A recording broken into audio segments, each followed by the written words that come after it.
Real estate versus stocks. Which one should you throw your hard-earned cash into? Welcome back to the dojo. Today we're diving deep into this age-old debate. So grab your gi and tighten that belt because it's about to get financially fierce in here. If you're new here, hit that subscribe button and ring the bell to join our savvy community. Let's jump right into it. Understanding the basics. First up, let's break it down. Investing in real estate involves buying physical properties. Think houses, apartments, or land. Stocks, you're buying a piece of a company.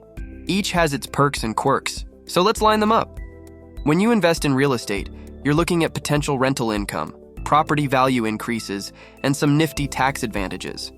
Stocks, however, can give you dividends, are super liquid, and let's not forget, potentially huge returns. Real-life examples. Let's talk real life. Imagine you bought a cozy little duplex in a bustling suburb. You rent it out, maybe Airbnb one side, long-term lease the other. Cash flow? Check. Appreciation? Check. Tax write-offs? Major check. Now flip the script. You invest in a tech giant stock. It skyrockets thanks to some innovative new product or service.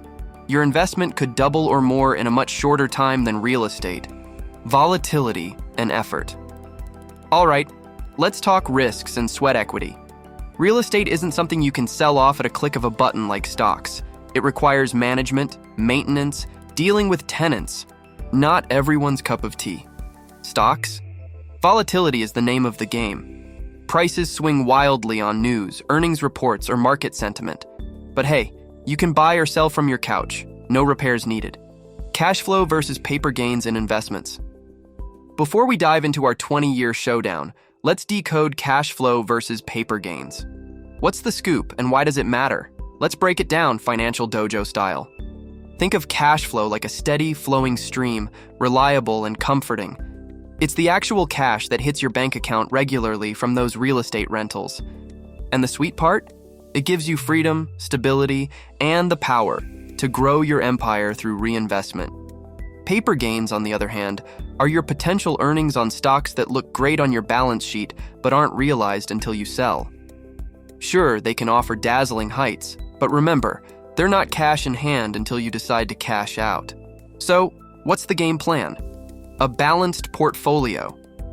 Mixing both cash flow positive assets and high growth potential stocks can help you manage risk while aiming for those financial high kicks.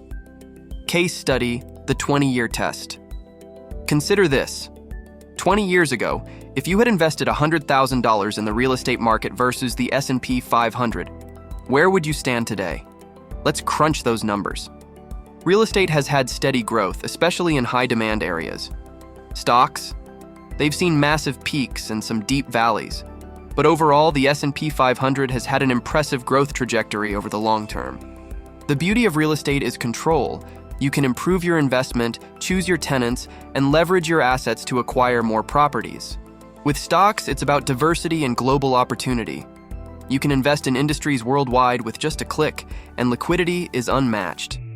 Let's answer some burning questions from our viewers. Is one safer than the other during economic downturns? Great question. Typically, real estate is considered more stable during downturns, but stocks tend to recover quicker. It's all about how well you can ride the waves and your own financial goals. Which is better for a beginner investor? Both can be approachable, but real estate might require more initial capital.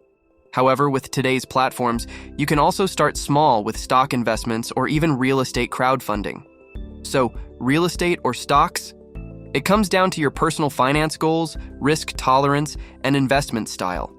Do your homework, consider your long-term strategy, and maybe mix a bit of both. Remember, the best investment is the one that's right for you. Keep training, keep learning, and I'll see you at the next session. Don't forget to like, comment, and subscribe for more financial wisdom bombs. Stay sharp, investors.